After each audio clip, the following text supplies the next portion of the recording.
My name is Dr. Elara Hayes. I've spent my life studying the silence between stars. For years, I believed that silence was beautiful, pure, endless, untouchable. Now, I know it was waiting to be broken. It started as a whisper, not in sound, but in data. A strange harmonic pattern that crossed frequencies no human instrument had mapped before. My colleagues called it noise. I called it structure. I remember that morning vividly, the hum of the research lab, the faint glow of monitors, the coffee that had gone cold hours ago. Then the transmission repeated, and this time it had a rhythm. 3 pulses, 2 seconds of silence, then 3 again. We triangulated it, not from deep space, as we expected, but from the upper atmosphere. That was impossible. Signals don't echo down from the sky. The first report came from Alaska, a streak of light that hung in the sky for nearly an hour, motionless, shimmering like a frozen tear. Then another from Tokyo, then Johannesburg. A single object, seen by millions, tracked by no one. At first, I thought it was a trick of atmosphere, maybe plasma caught in a geomagnetic storm. But when the global observatories aligned their scopes, we saw it, a vessel, black as the space it came from, yet reflecting starlight in patterns no physics could explain.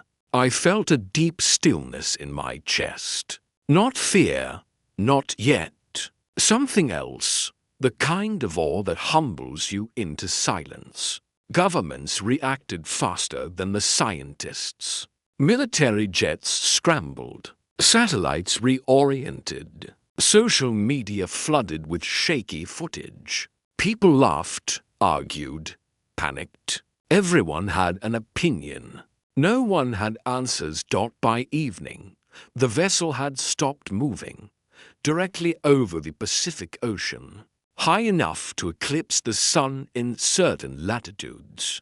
That was when the sky changed color. It wasn't night. It wasn't day. It was something in between. We called it the arrival. For the first 24 hours, the world held its breath. Then the panic began. Airports closed. Stock markets crashed. People rushed to buy water, fuel, anything they could hold. The world didn't end. It simply unraveled in slow motion. At the Institute, I was ordered to join the Global Astrobiological Coalition, an emergency network of scientists tasked with identifying the craft. That was when I met Dr. Kellen Miles. Kellen was brilliant, arrogant, and the only person who looked calm. He said one thing that haunted me. Maybe they're not coming here, Elara. Maybe they've always been here. At first, I dismissed him. But the more we studied the data, the harder it was to disagree. The ship didn't appear on radar. It didn't emit heat, or light, or propulsion. It simply existed, as though space itself was holding it in place. When I looked through the telescope that night, I saw faint movements along its surface. Geometric lines pulsing like veins of light. Almost organic. Almost alive. I couldn't sleep. I kept hearing those same 3 pulses in my head. 3 beats. 2 seconds of silence. 3 again. My body had memorized the rhythm, like a heartbeat that wasn't mine. The second day, the vessel descended.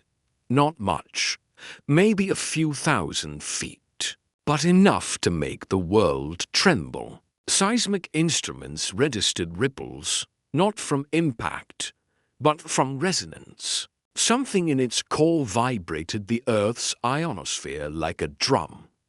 Power grids flickered. GPS systems failed. Airplanes rerouted blindly through turbulence that came from nowhere. And then came the hum. It was low at first, inaudible to most. But for those who heard it, it wasn't sound. It was pressure, a vibration behind the eyes. Dogs howled. Birds scattered. Entire pods of whales beached themselves on distant shores. The hum grew stronger. And somehow, impossibly, it was synchronized with that same 3-beat pattern from the first signal. That night, I received a call from my mother. She was crying. She said the sky over Chicago looked wrong, that it had veins of light running through the clouds, like living tissue. She asked me if she should leave the city. I told her to stay calm, to stay indoors, to trust the authorities. Even as I said it, I knew it was a lie. The government had no control anymore. We were all just trying to make sense of a visitor that didn't speak, didn't move, didn't explain. On the third day, the vessel released something. It wasn't a weapon, at least, not in the way we understood. A shimmering mist descended through the atmosphere, harmless to the touch, tasteless, invisible to most senses. But it carried static, interference that jammed every radio, and every satellite uplink simultaneously. Earth went silent. No television, no internet, no communication beyond shouting distance. For the first time in modern history, humanity was truly alone, together. Flashback. I remember being 6 years old, lying on the roof of my parents' house, looking up at the stars. My father had told me that space was endless, but that somewhere, something must be looking back. I remember asking him, would they be kind? He had smiled. I hope they're curious. Curiosity. That's what drove me my entire life. But as I stared at the motionless craft above Earth, I realized maybe curiosity isn't always kind. By day 5, the governments began to act. Nations formed joint military coalitions. Operation Sky Guard. They positioned fighter jets, missiles, and nuclear warheads around the Pacific perimeter. The logic was simple. If the visitor became a threat, they'd strike first. But how do you strike what you don't understand? I sat in the command center of the Astrobiological Coalition, watching live feeds from across the world. The ship filled half the screens, massive, silent, unmoving. Its surface shifted subtly, as though the metal itself were breathing. Then it pulsed once, bright enough to blind the sensors. Every monitor went white. When the feed returned, there was no damage, but all aircraft near the ship had vanished from radar. Gone. No debris. No signal. Just gone. We didn't know whether it was attack or defense. We didn't even know if it noticed us. People began to worship it. Others called it the end of days. Some simply gave up. But me, I couldn't stop watching. Because buried within the silence was still that rhythm. 3 pulses, 2 seconds, 3 again. It played in my mind like a code trying to unlock itself. I realized the pattern matched the Fibonacci sequence in sound form, a mathematical language found throughout nature. It wasn't random. It was communication.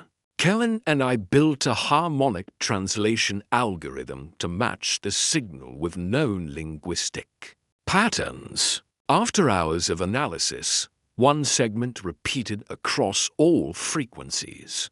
Not a word, Not even speech, just a tonal shape that resembled the human heartbeat. Maybe that was the message. Maybe they were saying we're alive. But that night, everything changed again. A sudden flash over the Pacific.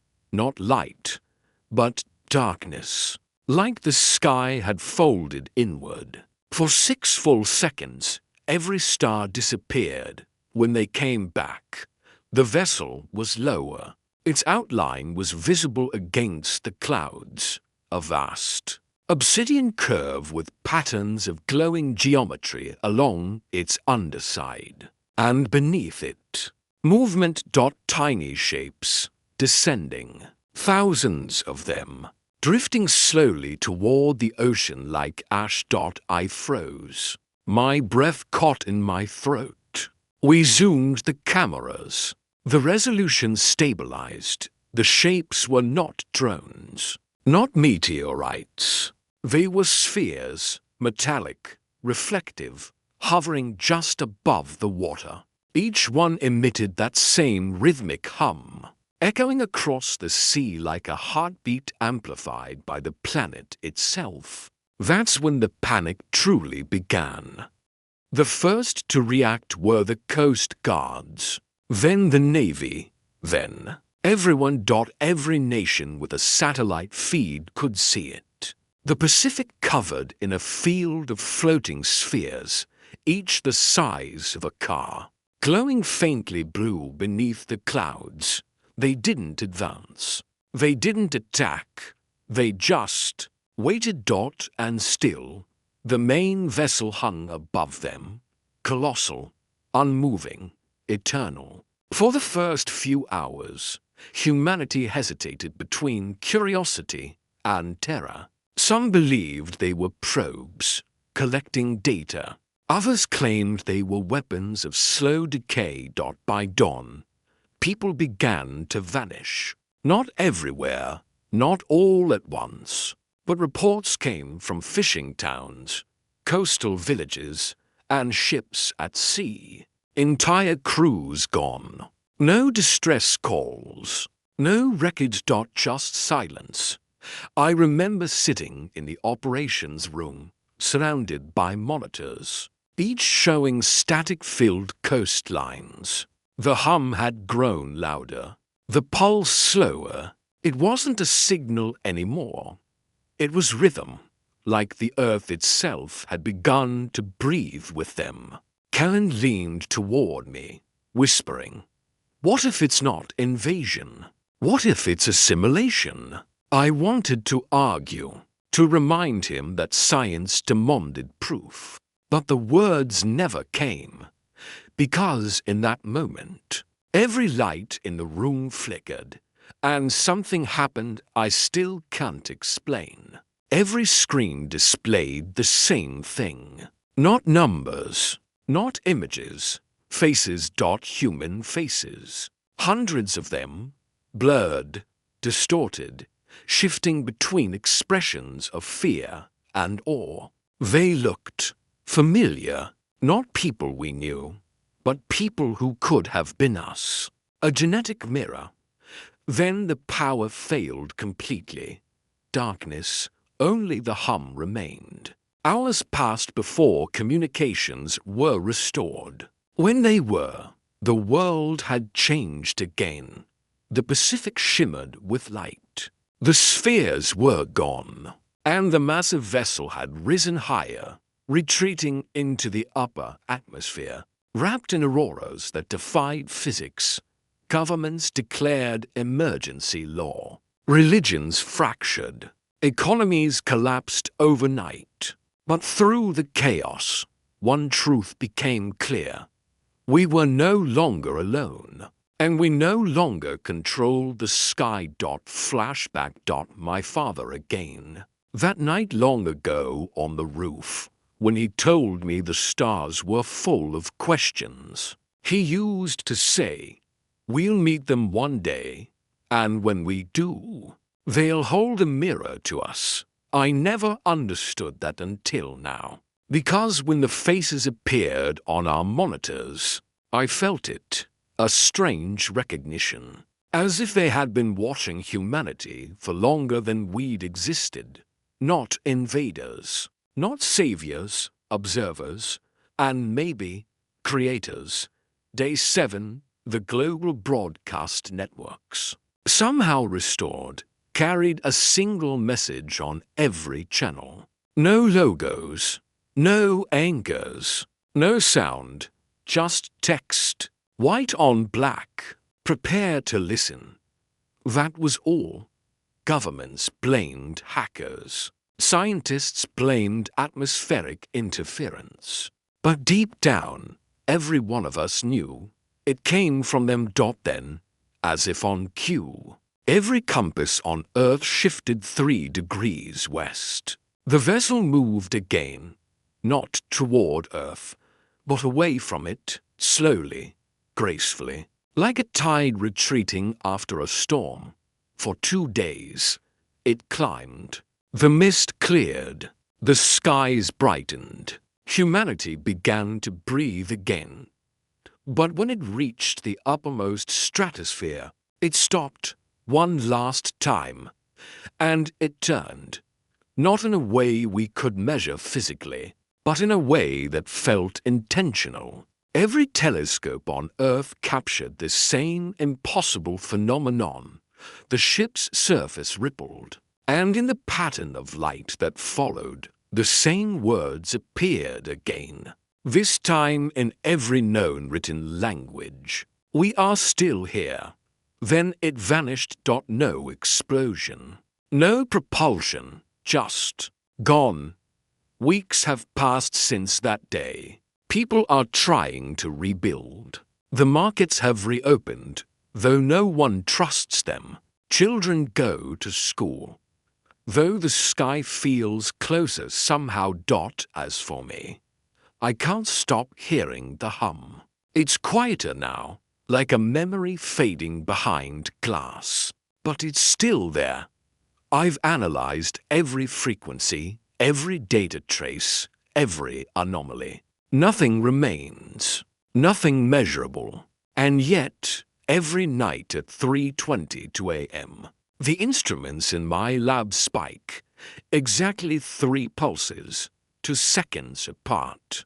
Then 3 again, just like the beginning. Sometimes I wonder if we ever truly saw them, or if they showed us something about ourselves. Instead, maybe the real rival wasn't their ship. Maybe it was our awakening. There's one more thing I haven't told anyone. A week after the ship vanished, I went to the ocean, the same coastline where the spheres had hovered. The water was calm, unnaturally so, and in the sand, half buried beneath the tide, I found something. A sphere, small, dull, no glow, no hum, just metal, perfectly smooth, perfectly round, warm to the touch.